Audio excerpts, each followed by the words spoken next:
Hello my dear friends, welcome to Cypro. കഴിഞ്ഞ 2-3 വർഷമായി ഏറ്റവും കൂടുതൽ ഉദ്യോഗാർത്ഥികൾക്ക് മികച്ച വിജയം സമ്മാനിച്ച് സൈപ്രോ സക്സസ് സ്റ്റോറി തുടരുകയാണ്. ഇന്ന് നമ്മുടെ കൂടെ ഉള്ളത് കേരള വാട്ടർ അതോറിറ്റി മൈക്രോബയോളജിസ്റ്റില് ഫസ്റ്റ് റാങ്ക് കിട്ടിയ ഷാജലാണ്. ഷാജൽ ഒരു വർക്കിംഗ് വുമൺ ആണ്.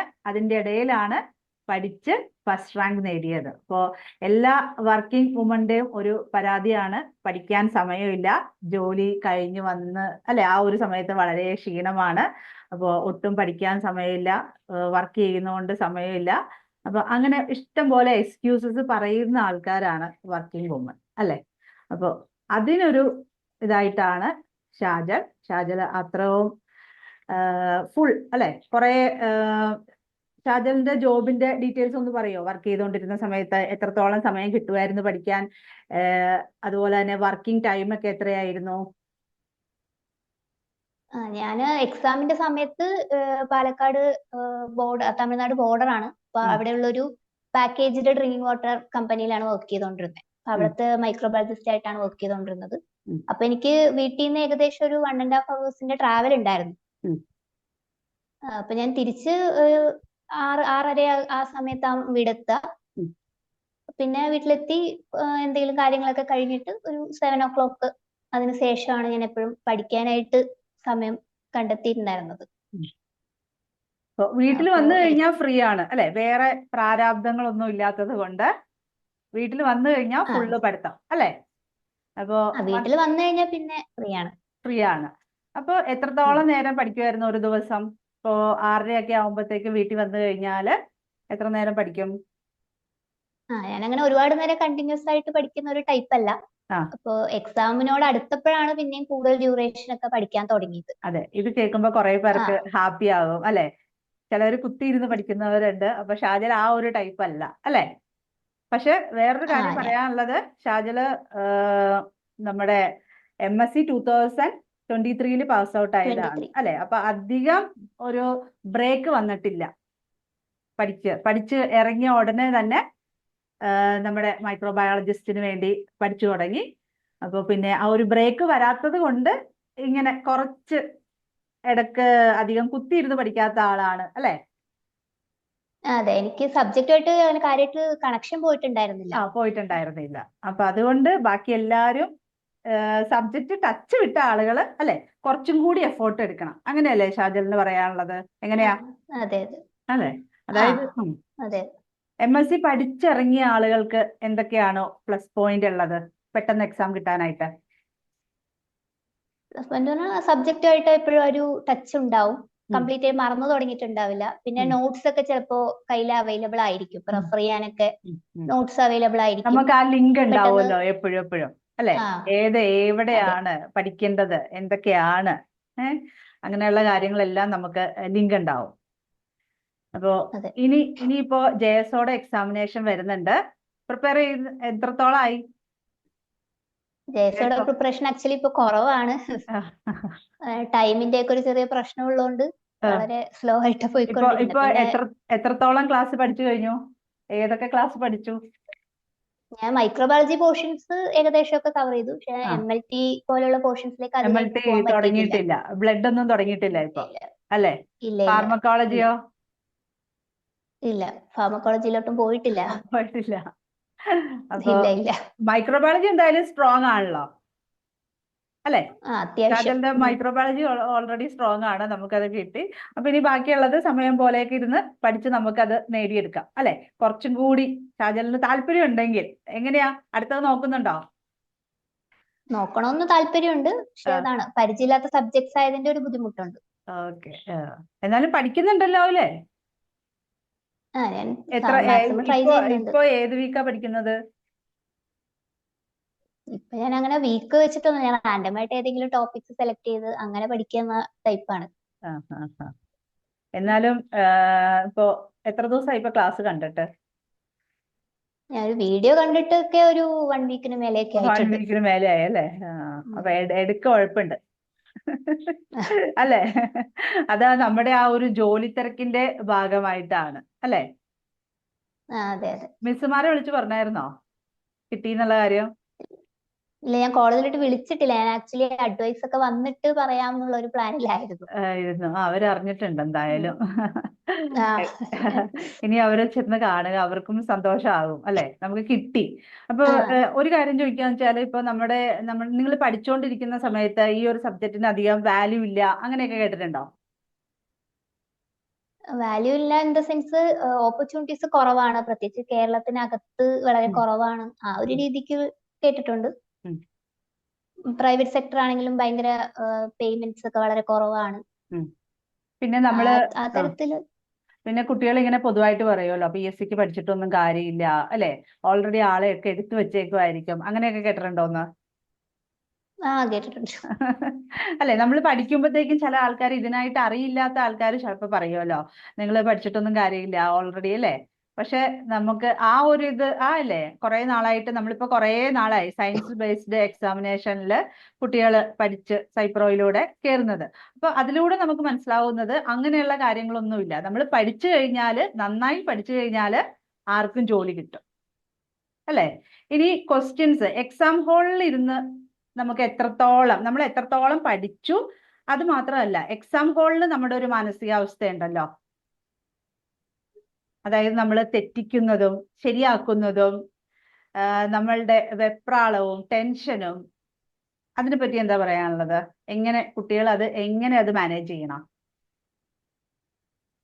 ടെൻഷൻ ഉണ്ടാവും. അത് ആക്ച്വലി ഞാനും അത്യാവശ്യം പ്രിപ്പയർ ചെയ്ത് ആഗ്രഹത്തോടു കൂടി അറ്റൻഡ് ചെയ്തൊരു എക്സാം ആയതുകൊണ്ട് എനിക്കും നല്ല ടെൻഷൻ ഉണ്ടായിരുന്നു. ഉം, സാധാരണ PSC എക്സാംസ് അറ്റൻഡ് ചെയ്യുമ്പോൾ അത്ര എഫേർട്ട് ഒന്നും ഇട്ട് പഠിക്കാത്തതുകൊണ്ട് കെയർ ഫ്രീ ഉം. ആയിട്ടാണ് അറ്റൻഡ് ചെയ്തുകൊണ്ടിരുന്നത്. ആ പക്ഷെ ഇത്തവണ എങ്ങനെയെങ്കിലും കിട്ടണം എന്നുള്ളൊരു ആഗ്രഹം ഉള്ളതുകൊണ്ട് ഓരോ ക്വസ്റ്റ്യൻസും മനസ്സിലായെങ്കിൽ പോലും വീണ്ടും വീണ്ടും വായിച്ച് വളരെയധികം ടൈം എടുത്ത് അങ്ങനെയാണ് അറ്റൻഡ് ചെയ്തത്. ഉം. പിന്നെ ഒരു ക്വസ്റ്റ്യൻ ഒക്കെ റിപ്പീറ്റേഷൻ ഒക്കെ വന്നിട്ടുണ്ടായിരുന്നു അതെ, ക്വസ്റ്റ്യൻ ശരിയാ. പേപ്പറിൽ. ഉം, ഉം, ഉം. അപ്പൊ അതൊക്കെ കണ്ടപ്പോ ഒന്നുകൂടെ ടെൻഷൻ ആയി. ക്വസ്റ്റ്യൻ പേപ്പർ പ്രിന്റ് ചെയ്തപ്പോ എന്തെങ്കിലും മിസ്റ്റേക്ക് പറ്റിയോ, എന്റെ ആ ക്വസ്റ്റ്യൻ ഹാ പേപ്പറിൽ ഹാ മാത്രമാണോ ആ പ്രശ്നം, അങ്ങനെയൊക്കെ അങ്ങനെ തോന്നും. ആ അങ്ങനെയൊക്കെ ആ ഒരു മൊമെന്റിൽ തോന്നി. പിന്നെ ഞാൻ ഇൻവിജിലേറ്ററോട് ചോദിച്ച് ആ ഉറപ്പുവരുത്തിയിട്ടൊക്കെയാണ് അറ്റൻഡ് ചെയ്തതൊക്കെ. ഓക്കെ. പിന്നെ ഈ എക്സാമിന്റെ 2 വീക്ക്, അതായത് നമ്മൾ ആ ഒരു മന്ത് മുമ്പ് റിവിഷൻ ചെയ്യുമ്പോഴത്തേക്കും, ഇപ്പോ ഷാജല് റിവൈസ് ചെയ്യുമ്പോഴത്തേക്കും നമുക്ക് കുറെ ടോപ്പിക് ഉണ്ടായിരുന്നല്ലോ. ഇപ്പോ ബേസിക് ഉം. മൈക്രോബയോളജി, ഇൻഡസ്ട്രിയൽ മൈക്രോബയോളജി, ഇമ്മ്യൂണോളജി, അതുപോലെ മെഡിക്കൽ മൈക്രോബയോളജി, ഏതെങ്കിലും ടോപ്പിക്ക് പഠിക്കാതെ വിട്ടായിരുന്നോ? ഇല്ല, ഓൾമോസ്റ്റ് എല്ലാം ടച്ച് എല്ലാം ചെയ്ത് കവർ പോയി. ചെയ്തായിരുന്നു സിലബസിലുള്ള ഓൾമോസ്റ്റ് എല്ലാം. എല്ലാം ടച്ച് ചെയ്തിട്ടുണ്ടായിരുന്നു. ആ ഉം. അപ്പോ എങ്ങനെയായിരുന്നു ആ ഒരു ലാസ്റ്റ് സമയത്തുള്ള സ്റ്റഡി പ്ലാനിങ്? എങ്ങനെയായിരുന്നു? ഒരു സബ്ജക്ട് എടുത്ത് അത് പഠിച്ചു തീർക്കുകയായിരുന്നോ, അതോ മിക്സ്ഡ് ആയിട്ട് പഠിക്കുമായിരുന്നോ?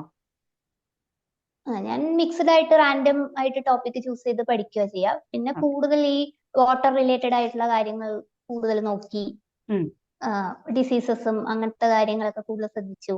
ഉം. നമ്മള് അങ്ങനെയൊക്കെ. പിന്നെ ചില ചില കുട്ടികൾ എപ്പോഴും അവർ ചെയ്യുന്നതെന്ന് പറഞ്ഞാല്, ഒരു ടോപ്പിക് എടുത്തു കഴിഞ്ഞാൽ അത് തീർത്ത് കഴിഞ്ഞ ശേഷം അടുത്തത് പഠിക്കണം എന്നുള്ള ഒരു ഒരു വാശിയോ, അങ്ങനെയാണ് അവരുടെ ഒരു ഇഷ്ടം. അപ്പൊ അത് നല്ലതാണോ, അതോ നമ്മളിങ്ങനെ മിക്സ് ചെയ്ത് പഠിക്കുന്നതാണോ ഏറ്റവും നല്ലത്? ഏതാ? അതെനിക്ക് തോന്നുന്നു ഓരോരുത്തരുടെ കേപ്പബിലിറ്റി ഒക്കെ പോലെ ഇരിക്കുന്നു. ഉം, എനിക്ക് ആക്ച്വലി ഇപ്പൊ മോളിക്കുലാർ പോലെയുള്ള ഭാഗങ്ങൾ കുറച്ച് ടൈം കൺസ്യൂമിംഗ് ആണ്, കുറച്ച് ബുദ്ധിമുട്ടാണ്. ഉം, പെട്ടെന്ന് മെമ്മറൈസ് ചെയ്യാനും എനിക്ക് പെട്ടെന്ന് പറ്റാറില്ല. അപ്പൊ ഉം. ഞാനത് കുറച്ച് അവസാനത്തോട്ട് വെക്കും. ഓക്കെ. എനിക്ക് പെട്ടെന്ന് കിട്ടുന്നതും മറക്കില്ല എന്ന് ഉറപ്പുള്ള കാര്യങ്ങളായിരിക്കും ഞാൻ ആദ്യം പഠിക്കുക. ഉം. അപ്പൊ അങ്ങനെയൊക്കെ ആയിരുന്നു. അപ്പൊ അത് ഓരോരുത്തർക്ക് എങ്ങനെയാണോ അവർക്കത് പറ്റുക, അത് ആ രീതിക്ക് ഉം. ചെയ്യുന്നതായിരിക്കും നല്ലതെന്ന്. അപ്പൊ നമുക്കിനി ആയുർവേദ മൈക്രോബയോളജിസ്റ്റ് വരുന്നുണ്ട്, അതുപോലെ തന്നെ ജയസോ ഉണ്ട്. ജയസോക്ക് നമുക്കിപ്പോ മൈക്രോബയോളജി, MLT, അതുപോലെ തന്നെ ബയോകെമിസ്ട്രി ഉണ്ട്. നമ്മുടെ അടുത്ത ആയുർവേദ വരുന്നത് ഇപ്പൊ നമ്മുടെ മൈക്രോബയോളജിസ്റ്റിനേക്കാളും കുറച്ചും കൂടി അടുത്ത്. നമ്മുടെ മൈക്രോബയോളജിസ്റ്റ് എക്സാമിനേഷൻ നല്ല ഈസി ആയിരുന്നല്ലോ അല്ലെ, നല്ല ഈസി ആ ആയിരുന്നില്ലേ? അപ്പൊ ക്വസ്റ്റ്യൻ പേപ്പർ കണ്ടപ്പോഴത്തേക്കും ഭയങ്കര സന്തോഷമായി കാണും അല്ലെ. അത്യാവശ്യം ബേസിക് ആയിട്ടുള്ള ക്വസ്റ്റ്യൻസും കാര്യങ്ങളും ക്വസ്റ്റ്യൻസ് ആയിരുന്നു. ആയിരുന്നു വരുന്നത്. അപ്പൊ നമ്മുടെ ഇനി അടുത്തത് MSc ലെവൽ ആയതുകൊണ്ട് കുറച്ചും കൂടി ടഫ് ആയിരിക്കും. അപ്പോ അവരോട് എങ്ങനെയാണ് പ്രിപ്പറേഷൻ പറഞ്ഞു കൊടുക്കേണ്ടത്? സമയമൊക്കെ എങ്ങനെ പഠിക്കണം, എങ്ങനെ ടൈം ടേബിൾ പ്രിപ്പയർ ചെയ്യണം? ഓരോരുത്തർക്കും ഇപ്പൊ നമ്മൾ ഒരു ടൈം ടേബിൾ പ്രൊവൈഡ് ചെയ്യുന്നുണ്ടെങ്കിലും ഓരോരുത്തർക്കും അതനുസരിച്ച് നമുക്ക് നമ്മുടെ ഓരോരുത്തരുടെയും ടൈമും ഓരോരുത്തരും പഠിച്ച് എടുക്കേണ്ട കാര്യങ്ങളും എല്ലാം വ്യത്യാസമായിരിക്കും. ഇപ്പൊ ചിലവർക്ക് ഒരു കാര്യം ഒരു ക്ലാസ് നമുക്ക് ചിലപ്പോൾ 1 മണിക്കൂർ കൊണ്ട് പഠിച്ചെടുക്കാൻ പറ്റും. ചിലവർക്ക് അത് ഒരു 40 മിനിറ്റ്, ചിലവർക്ക് അത് ഒന്നും പഠിച്ച് പിന്നെ ഒന്നുകൂടെ കണ്ട് ചിലപ്പോൾ ഒന്നുകൂടെ നോട്ട് എടുത്ത് വായിച്ച് അങ്ങനെയൊക്കെ ഉണ്ടാവും. അപ്പൊ അങ്ങനെ കുട്ടികളോട് എന്താ പറഞ്ഞു കൊടുക്കാനുള്ളത്? അതായത് അതെ ഞാനിവിടെ എനിക്ക് ഷാജലിന് പഠിച്ചപ്പോൾ ഉള്ള ആ ഒരു കുറെ ഓർത്ത് വെക്കാനുള്ള മെമ്മറി ടിപ്സ് ഒക്കെ ഉണ്ടല്ലോ, അതൊക്കെ പറഞ്ഞു കൊടുക്കുക. കുറെ പേര് ചോദിച്ചിട്ടുണ്ട് അങ്ങനെ എന്തൊക്കെയാണ് ഏതൊക്കെയാണ്. മെമ്മറി ടിപ്സ് എന്ന് പറയാനായിട്ട് എനിക്ക് മെമ്മറൈസ് ചെയ്യാൻ ഞാൻ ഭയങ്കര മോശമായിട്ടുള്ള ഒരാളാണ്. എനിക്ക് കാര്യങ്ങൾ മനസ്സിലാക്കി പഠിക്കുന്ന ആ ഒരു ടൈപ്പ് ആണ് ഞാൻ. അപ്പോ തീരെ എനിക്ക് മെമ്മറൈസ് ചെയ്യാൻ പറ്റാത്ത കാര്യങ്ങൾ, ഇമ്പോർട്ടന്റ് ആയിട്ടുള്ള കാര്യങ്ങൾ ഞാൻ എന്തെങ്കിലും ചെറിയ കോഡ് വേർഡ്സ് പോലെ അല്ലെങ്കിൽ ഷോർട്ട് ഫോംസ് ഒക്കെ ഉണ്ടാക്കി അങ്ങനെ മെമ്മറൈസ് ചെയ്ത് പഠിക്കുന്ന ആളാണ്. പിന്നെ ഞാൻ തീരെ മെമ്മറൈസ് ചെയ്യാൻ പറ്റാത്ത കാര്യങ്ങൾ, ഏറ്റവും ഇമ്പോർട്ടന്റ് ആയിട്ടുള്ള കാര്യങ്ങൾ മാത്രമേ ഞാൻ പഠിക്കാറുള്ളൂ. അല്ലാത്തത് വെറുതെ ഓർക്കാൻ ശ്രമിച്ച് ബാക്കിയും കൂടെ നഷ്ടപ്പെടുത്തണ്ട എന്നുള്ള ഒരു മൈൻഡ് സെറ്റിലാണ് ഞാൻ പഠിക്കാറ്. പിന്നെ ടൈം ടേബിൾ ആക്ച്വലി അത് ഓരോരുത്തർക്ക് ടൈം എങ്ങനെയാണോ അവർക്ക് കിട്ടുന്നത് അതനുസരിച്ച് പ്ലാൻ ചെയ്യാന്നുള്ളതാണ്. അപ്പൊ ഞാൻ വർക്ക് കഴിഞ്ഞ് വന്ന് ഒരു 7 മണിക്ക് ശേഷമൊക്കെ ആയിരുന്നു പഠിക്കാനിരുന്നിരുന്നത്. അപ്പൊ ആദ്യമൊക്കെ ഒരു 3 hours ആ ഒരു രീതിക്കാണ് പോയിട്ടുണ്ടായിരുന്നത്. അപ്പൊ ഞാൻ സിലബസ് എടുത്ത് വെച്ചിട്ട് അതിലെ ഓരോ ടോപ്പിക്സ് ഇന്ന് തീർക്കാം ആ ഒരു പ്ലാനിലാണ് ഞാൻ മുന്നോട്ട് പോയിട്ടുണ്ടായിരുന്നത്. അപ്പോ ആ ടോപ്പിക്സിൽ കിട്ടാവുന്ന എല്ലാ നോട്ട്സും കളക്ട് ചെയ്തിട്ട് ഞാൻ സ്വന്തമായിട്ട് ഒരു നോട്ട് ഉണ്ടാക്കി എഴുതി വെക്കും. എന്നിട്ട് പിന്നെ എക്സാമിന്റെ ആ സമയത്ത്, റിവിഷന്റെ സമയത്ത് ജസ്റ്റ് ഞാൻ എഴുതി വെച്ച നോട്ട്സ് മാത്രം അതിൽ ഹൈലൈറ്റ് ചെയ്ത ഏതെങ്കിലും പോയിന്റ്സ് മാത്രം ഒന്ന് റിവൈസ് ചെയ്ത് പോവുക. അങ്ങനെയായിരുന്നു ഞാൻ ചെയ്തുകൊണ്ടിരുന്നത്. റീകോളിംഗ് ചെയ്യാറുണ്ടായിരുന്നോ ഓർത്ത് നോക്കുന്നത്? ഓർത്ത് നോക്കാറുണ്ട്. ചില ടോപ്പിക്സ് ഇങ്ങനെ ആലോചിക്കും, ഓരോ MCQs ഒക്കെ കാണുമ്പോൾ അതുമായിട്ട് റിലേറ്റ് ചെയ്ത പോയിന്റ്സ് നമുക്ക് ഓർമ്മ വരുന്നുണ്ടോ, ഇപ്പൊ എന്തെങ്കിലും ഓർഗാനിസത്തിന്റെ പേരാണെങ്കിലും അങ്ങനെയുള്ള കാര്യങ്ങൾ ഞാൻ ഓർത്ത് നോക്കാറുണ്ടായിരുന്നു. ഡൗട്ട് വരുമ്പോ അപ്പൊ തന്നെ പെട്ടെന്ന് നോട്ട്സ് എടുത്ത് നോക്കും. ആ ഒരു രീതിക്കായിരുന്നു. അപ്പോ ഇനി എന്താണ്, അതായത് നമുക്കൊരു ജോലി ഉറപ്പായി അല്ലെ, ഫസ്റ്റ് റാങ്ക് ആണ്, എന്തായാലും കേരള PSC വാട്ടർ അതോറിറ്റിയിൽ ജോലിക്ക് കയറുകയാണ് അല്ലെ. അപ്പോൾ ഞാൻ ചോദിക്കുന്നത് റിസർച്ച് ഇൻട്രസ്റ്റ് ആണോ എന്ന്? റിസർച്ച് പോയി എനിക്ക് ഇൻട്രസ്റ്റ് ഇല്ലാത്തൊരു ഫീൽഡാണ്. അതായത് റിസർച്ചിട്ട് പോകാൻ അപ്പൊ ഷാജിൽ എന്തായാലും ഒരു ഗവൺമെന്റ് ജോബ് വേണം എന്നുള്ള രീതിയിൽ തന്നെയാണ് പഠിച്ചത് അല്ലെ? ഗവൺമെന്റ് ജോബ് ഒരു നല്ലൊരു ജോലി. എനിക്ക് ഫുൾ വെറ്റ് ലാബ് അനാലിസിസ് ചെയ്യാനാണ് എനിക്കിഷ്ടം. അപ്പൊ ആ ഒരു ഫീൽഡില് നല്ലൊരു ജോലി അങ്ങനെയാണ് അങ്ങനെയായിരുന്നു ആഗ്രഹം. അപ്പൊ ഈ ഒരു നോട്ടിഫിക്കേഷൻ കണ്ടപ്പോ ഇത് നല്ലൊരു ചാൻസ് ആണെന്ന് തോന്നി, അതിനുവേണ്ടി ശ്രമിക്കണമെന്ന് തോന്നി. ഇപ്പൊ ക്വാളിറ്റി കൺട്രോളർ ആയിട്ടല്ലേ വർക്ക് ചെയ്യുന്നത്? അല്ല, ഫുഡ് അനാലിസ്റ്റ് അല്ലേ? കറന്റ്ലി ഞാൻ ഫുഡ് അനലിസ്റ്റ് ആയിട്ടാണ്. ഇനിയിപ്പോ ചില കുട്ടികൾക്കൊക്കെ പ്രൈവറ്റ് ആയിട്ട്, ഇപ്പൊ എല്ലാവരും ചിലപ്പോ ഗവൺമെന്റ് ജോബ് ഇഷ്ടമില്ലാത്ത ആളുകൾ ഉണ്ടാവും. അപ്പൊ അങ്ങനെ പ്രൈവറ്റ് ജോബ് നോക്കണമെങ്കിൽ അവർക്ക് എന്തൊക്കെയാണ് എക്സ്പീരിയൻസ് വേണ്ടത്? പ്രൈവറ്റ് ആയിട്ട് ജോബ് നോക്കുവാണെങ്കിൽ നമുക്ക് ഈ ക്വാളിറ്റി കൺട്രോളിങ്ങിന്റെ ഒക്കെ ക്രാഷ് കോഴ്സസ് പോലെയൊക്കെ പലരും പ്രൊവൈഡ് ചെയ്യുന്നുണ്ട്. അപ്പൊ അങ്ങനെയുള്ള ക്രാഷ് കോഴ്സസ് ഒക്കെ അറ്റൻഡ് ചെയ്യാം. അല്ലെങ്കിൽ എവിടെയെങ്കിലും ജസ്റ്റ് ഇന്റേൺഷിപ്പ് പോലെ അല്ലെങ്കിൽ അപ്രന്റീസ്ഷിപ്പ് പോലെയൊക്കെ ചെയ്തിട്ട് ഒരു ബേസിക് ആയിട്ടുള്ള ഒരു എക്സ്പീരിയൻസ് ഉണ്ടാക്കുക. അതിനുശേഷം നമ്മൾ ലിങ്ക്ഡിൻ വഴിയോ അല്ലെങ്കിൽ എങ്ങനെയെങ്കിലും കോണ്ടാക്ട്സ് വഴി കിട്ടുന്ന ഇതിൽ ആപ്ലിക്കേഷൻ ഇട്ടിട്ട് നമ്മൾ ഇന്റർവ്യൂ അറ്റൻഡ് ചെയ്യുക എന്നുള്ളതാണ്. അവർക്ക് എത്ര നാളത്തെ എക്സ്പീരിയൻസ് ആയിരിക്കും വേണ്ടത്? അതായത് ഇപ്പൊ ഒരു ഫ്രഷർ MSc മൈക്രോബയോളജി കഴിഞ്ഞവർക്ക് എത്ര നാളത്തെ എക്സ്പീരിയൻസ് വേണമായിരിക്കും ക്വാളിറ്റി കൺട്രോളർ ആയിട്ട് ജോലി ചെയ്യാനായിട്ട്? ഇപ്പൊ ഒരു ട്രെയിനി അനലിസ്റ്റ് ആ ഒരു പോസ്റ്റിലേക്കൊക്കെ എൻട്രി കിട്ടാനായിട്ട് ഫ്രഷേഴ്സിനെ തന്നെ ഡയറക്റ്റ് ആയിട്ട് എടുക്കാം. ഇപ്പൊ ഞാൻ ആക്ച്വലി ഇപ്പോ ട്രെയിനി അനലിസ്റ്റ് ആയിട്ടാണ് കയറിയത്. അപ്പൊ എനിക്ക് അങ്ങനെ ഫുഡ് അനാലിസിസ് ഫീൽഡിൽ കാര്യമായിട്ടുള്ള എക്സ്പീരിയൻസ് ഉണ്ടായിരുന്നില്ല. ജസ്റ്റ് വാട്ടർ ക്വാളിറ്റി ടെസ്റ്റിംഗ് മാത്രമായിരുന്നു എനിക്ക് അറിയണ്ടായിരുന്നത്. സോ അത് വലിയ ഇഷ്യൂ ആയിരുന്നില്ല. പക്ഷെ കുറച്ചുകൂടെ QCയുടെ കുറച്ചുകൂടെ എക്സ്പീരിയൻസ്ഡ് ആയിട്ടുള്ള പോസ്റ്റിലേക്ക് പോകുമ്പോൾ അവർ ചിലപ്പോൾ ഒരു 1 to 2 years ഒക്കെ എക്സ്പീരിയൻസ് ചോദിക്കും. അപ്പൊ നമ്മളെപ്പോഴും എൻട്രി ലെവൽ എന്ന് പറയുമ്പോൾ ഒരു ട്രെയിനി അനലിസ്റ്റ് ആ രീതിക്കുള്ള എൻട്രി ലെവൽ പോസ്റ്റുകൾ അപ്ലൈ ചെയ്ത് കഴിഞ്ഞാൽ കുഴപ്പമുണ്ടാവില്ല. അപ്പൊ ഇവർക്കിപ്പോ എവിടെന്നെങ്കിലും എക്സ്പീരിയൻസ് കിട്ടണമെങ്കിൽ ഇപ്പൊ എവിടെയെങ്കിലും ഒക്കെ പ്രോജക്ട് അസിസ്റ്റന്റ് ആയിട്ടൊക്കെ ചെയ്ത് കഴിഞ്ഞാല് അത് എക്സ്പീരിയൻസ് ആയിട്ട് അവർ കണക്ക് കൂട്ടോ? പ്രോജക്ട് അസിസ്റ്റന്റ് ആയിട്ട് പോയി കഴിഞ്ഞാൽ എനിക്ക് തോന്നുന്നു കൂടുതൽ കെമിസ്ട്രി ബാക്ക്ഗ്രൗണ്ട് ഉള്ളവർക്കായിരിക്കും അത് കൂടുതൽ ഹെൽപ്പ് ആവുക. കാരണം കുറെ ഇൻസ്ട്രുമെന്റ്സ് ഒക്കെ ഹാൻഡിൽ ചെയ്ത പരിചയവും കാര്യങ്ങളൊക്കെ. ഉം. ഫുഡ് അനാലിസിസ്, വാട്ടർ അനാലിസിസ് കുറച്ചുകൂടെ വ്യത്യാസമുള്ള ഒരു ഫീൽഡാണ്. ഉം. അപ്പൊ അതിന് ഇങ്ങനെ ഫുഡ് അനാലിസിസ്, ഫുഡ് ക്വാളിറ്റി കൺട്രോളിങ്ങിന്റെ ഒക്കെ ക്രാഷ് കോഴ്സസ് പോലെ 3 months പ്രോഗ്രാം ഒക്കെ പ്രൊവൈഡ് ചെയ്യുന്ന സ്ഥാപനങ്ങളുണ്ട്. തന്നെ അപ്പൊ അവിടെയൊക്കെ പോയിട്ട് അപ്പൊ നിങ്ങൾക്ക് ട്രെയിനിങ് എടുക്കാം. സർട്ടിഫൈഡ് പ്രോഗ്രാം ആയിരിക്കുമല്ലോ, അപ്പൊ അത് മതിയായിരിക്കും അല്ലെ MSc പഠിച്ച കുട്ടികൾക്ക് പ്രൈവറ്റ് ജോബിലേക്ക് കയറാനായിട്ട് അല്ലെ? ഫ്രഷർ ആയിട്ട് സ്റ്റാർട്ട് ചെയ്യാൻ അത് മതിയാവും. പിന്നെ മതിയാവും അല്ലെ? സബ്ജക്റ്റിലുള്ള ഒരു ബേസിക് നോളേജ്. അപ്പൊ കുറെ കുട്ടികൾ അറിയണ്ടാവില്ലല്ലോ ഇങ്ങനെ പ്രൈവറ്റ് ഓപ്പർച്യൂണിറ്റി ഉണ്ടെന്ന്. അപ്പൊ കുറെ പേര് ഇപ്പൊ ക്ലിനിക്കൽ ഫീൽഡിലൊക്കെ വർക്ക് ചെയ്യുന്ന ഇഷ്ടംപോലെ ആളുകളുണ്ട് ഹോസ്പിറ്റലൊക്കെ. അപ്പോൾ ക്വാളിറ്റി കൺട്രോളർ ആയിട്ടൊക്കെ കുറച്ച് പേര് അറിയണ്ടാവില്ല. അവരെപ്പോഴും ഓർക്കും ചിലപ്പോൾ എക്സ്പീരിയൻസ് ഒത്തിരി വേണം, അങ്ങനെയുള്ളവർക്കായിരിക്കും കിട്ടുന്നത്. അതാണ് ഞാൻ ചോദിച്ചത്. ഫുഡ് അനലിസ്റ്റ് ആയിട്ടൊക്കെ കയറാനായിട്ട് അധികം എക്സ്പീരിയൻസ് വേണ്ട അല്ലെ? അപ്പോ ഓൾ ദ ബെസ്റ്റ്. അപ്പൊ സൈപ്രോയിലേക്ക് എത്താനായിട്ട് ആരാണ് സജസ്റ്റ് ചെയ്തത്? സൈപ്രോനെ കുറിച്ച് ആദ്യം അറിയുന്നത് ഞങ്ങളുടെ കോളേജിലൊരു മാഡം ഈ JSOന്റെ റാങ്ക് ഫയൽ പബ്ലിഷ് ചെയ്ത സമയത്ത് അതിനെ സജസ്റ്റ് ചെയ്തിട്ടുണ്ടായിരുന്നു. പക്ഷെ ഞാൻ അന്ന് JSO അപ്ലൈ ചെയ്തിട്ടുണ്ടായിരുന്നില്ല അപ്ലൈ അല്ലേ? ചെയ്ത് ഉണ്ടായിരുന്നില്ല. JSO അതുകൊണ്ട് ഞാനത് 2022 വിളിച്ചെന്ന് തോന്നുന്നു അല്ലെ? അതോ 2021? അല്ല, JSA, അതായത് പൊല്യൂഷൻ കൺട്രോൾ ബോർഡ്. ഓക്കെ. നമ്മുടെ റാങ്ക് ഫയൽ വാങ്ങിച്ചിട്ടുണ്ടായിരുന്നു അല്ലെ? ഇപ്പൊ ലൈബ്രറിയിൽ നിന്ന് കിട്ടിക്കാണും, അതോ മിസ്സിന്റെ കോപ്പി ആയിരുന്നോ? മിസ് ഇങ്ങനെ ഒരു റാങ്ക് ഫയൽ ഉണ്ട്, പഠിക്കുന്ന കുട്ടികൾക്ക് അത് വാങ്ങിക്കാം എന്നുള്ള രീതിക്ക് ഇങ്ങനെ സജസ്റ്റ് ചെയ്തത് കേട്ട അറിവാണ്. അപ്പൊ സൈപ്രോ എന്നുള്ള പേര് അന്നാണ് ആദ്യമായിട്ട് കേൾക്കുന്നത്. പിന്നെ യൂട്യൂബിലൊക്കെ കുറെ വീഡിയോസിലൊക്കെ കണ്ടു. പിന്നെ എനിക്ക് ഏത് കോളേജിലായിരുന്നു പഠിച്ചത്? ഞാൻ ഗവൺമെന്റ് കോളേജ് കൊഴിഞ്ഞാമ്പാറ, പാലക്കാട്. കൊഴിഞ്ഞാമ്പാറ. അവിടെ പഠിച്ച വേറൊരു കുട്ടിയും കൂടെ ഉണ്ട്, സാന്ദ്രയാണോ? അവിടെ പഠിച്ച 2-3 പേരുണ്ട് റാങ്കിൽ കിട്ടി. സാന്ദ്ര അല്ലെ? 7th rank Sandra. 7th rank ഉണ്ട്, 11th 19th ഒക്കെ ഉണ്ട്. നിങ്ങളുടെ അല്ലെ കോളേജിൽ പഠിച്ച സ്റ്റുഡൻസ് ആണ്? അതെ അതെ. ഓക്കെ. അപ്പൊ ഇനി കുട്ടികളോട് അവർക്ക് ഫൈനലായിട്ട് എന്താണ് എങ്ങനെ പഠിച്ചു തുടങ്ങണം? ഇതുവരെ പഠിച്ചു തുടങ്ങാത്തവർ എങ്ങനെ പഠിച്ചു തുടങ്ങണം? നമ്മുടെ സൈപ്രോ ക്ലാസ്സസ് എങ്ങനെ അവരെ ഹെൽപ്പ് ചെയ്യുമെന്നും കൂടി പറഞ്ഞേക്ക്.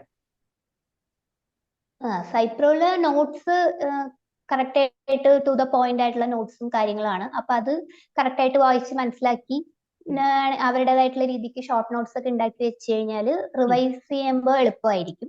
പിന്നെ വീഡിയോസിലും എല്ലാ കാര്യങ്ങളും ഡീറ്റെയിൽഡ് ആയിട്ട് ടച്ച് ചെയ്ത് പോയിട്ടുണ്ട്. അപ്പോ ഡൗട്ട്സ് ഉണ്ടെങ്കിൽ തന്നെ മാമിനെ കോൺടാക്ട് ചെയ്താൽ മാം അത് ക്ലിയർ ചെയ്യുകയും ചെയ്യും. അതിൽ തന്നെ വീഡിയോസിൽ തന്നെ എല്ലാ കാര്യങ്ങളും ഡിസ്കസ് ചെയ്ത് പോകുന്നുണ്ട്. സോ നോട്ട്സ് നന്നായിട്ട് യൂസ് ചെയ്യാം. പിന്നെ MCQs പ്രാക്ടീസ് ചെയ്യുക. MCQs പ്രാക്ടീസ് ചെയ്യുമ്പോഴാണ് നമുക്ക് ഏതൊക്കെ ഭാഗത്തു നിന്ന് എങ്ങനെയൊക്കെ ക്വസ്റ്റ്യൻസ് വരാം എന്നുള്ളൊരു ഐഡിയ കിട്ടുക. അപ്പൊ മാക്സിമം MCQs അറ്റംപ്റ്റ് ചെയ്യുക. അങ്ങനെയൊക്കെ ചെയ്ത് കഴിഞ്ഞാൽ പഠിക്കാൻ പറ്റും. പിന്നെ ഓരോരുത്തരുടെ പഠന രീതി വ്യത്യാസമായിരിക്കും. അത് സ്വയം ഒട്ടും സമയമില്ല. ഇപ്പൊ നമ്മൾ പറയുമല്ലോ ഷോർട്ട് നോട്ട്സ് പ്രിപ്പയർ ചെയ്യണം, നോട്ട്സ് എപ്പോഴും നമ്മുടെ കയ്യിൽ വേണം, നമ്മുടെ ഹാൻഡ് റൈറ്റിംഗിലെ നോട്ട് വേണം. അതിന് മടിയുള്ള ചില ആളുകളുണ്ട്. അപ്പൊ അവരോട് എന്താ പറയാനുള്ളത്? അവരോട് പറയാനുള്ളത് വീഡിയോസ് മാക്സിമം കണ്ട് അങ്ങനെ മെമ്മറൈസ് ചെയ്യാൻ ശ്രമിക്കാം. അതായിരിക്കും ബെസ്റ്റ്. അതായത് ഇപ്പോ വർക്കിങ്ങിന് പോകുന്ന ആളുകള് അവർക്ക് ചിലപ്പോ ഇപ്പൊ നമുക്ക് പറയാം, ഇപ്പൊ MLT സ്റ്റുഡൻസ് മിക്കവരും ജോബൊക്കെ ഉള്ളവരായിരിക്കും. അവർക്കിപ്പോ ഷാജലിനെ കൂട്ടുകാരനെ നൈറ്റ് ഷിഫ്റ്റ് ഇല്ലേ ഷാജലിന് അല്ലെ? രാത്രി കുറച്ച് നിൽക്കേണ്ടി വരില്ലേ ചില സമയങ്ങളിൽ? 7:30 8 o'clock വരെ. അപ്പൊ അങ്ങനെ പഠിക്കുന്ന സ്റ്റുഡൻസ് ഉണ്ട്, അവർക്ക് നൈറ്റ് ഷിഫ്റ്റ് വരുന്നു. പിന്നെ ചിലവരിപ്പോ ഓഫീസിലൊക്കെ ഇരുന്ന് പഠിക്കുന്നവരുണ്ടാവും. ചിലവർക്ക് ഓഫീസിൽ ഇങ്ങനെ ഫോൺ പോലും കയറ്റാൻ പറ്റാതെ ഇപ്പോ അങ്ങനെയുള്ള ടെക്നീഷ്യൻസ് ഒക്കെ ഉണ്ടല്ലോ, അവര് ഭയങ്കര നല്ല അല്ലെ ഹോസ്പിറ്റൽ ബേസ്ഡ്. അവർക്ക് ഒരു കാര്യം ഇപ്പൊ ഫോൺ ആണെങ്കിലും അവരുടെ നോട്ട്സ് ആണെങ്കിലും ഒന്നും എൻ്റെ അകത്ത് കയറ്റാൻ പറ്റില്ല. അപ്പൊ അവർക്ക് എങ്ങനെയായിരിക്കും? ഇപ്പൊ ട്രാവലിങ്ങിനൊക്കെ പഠിക്കാൻ പറ്റുമോ? ട്രാവലിംഗിന്റെ സമയത്ത് ചെയ്യാൻ പറ്റുന്ന ഒരു കാര്യമാണ് ഈ MCQs അറ്റംപ്റ്റ് ചെയ്യാന്നുള്ളത്. അപ്പൊ അത് ഭയങ്കര ഹെൽപ്ഫുൾ ആയിരിക്കും. ക്വിസുകൾ അറ്റംപ്റ്റ് ചെയ്യുക, അങ്ങനെയുള്ള കാര്യങ്ങൾ. പിന്നെ വീഡിയോസ് ഇപ്പൊ ഇയർഫോൺ ഒക്കെ വെച്ചിരുന്ന് കേൾക്കാൻ പറ്റുന്നവർക്ക് ചെയ്യാം. ഓക്കെ, എന്നാ ഓൾ ദ ബെസ്റ്റ്. അപ്പൊ എല്ലാ സക്സസും നേരുന്നു. Okay, thank you. Okay, thank you.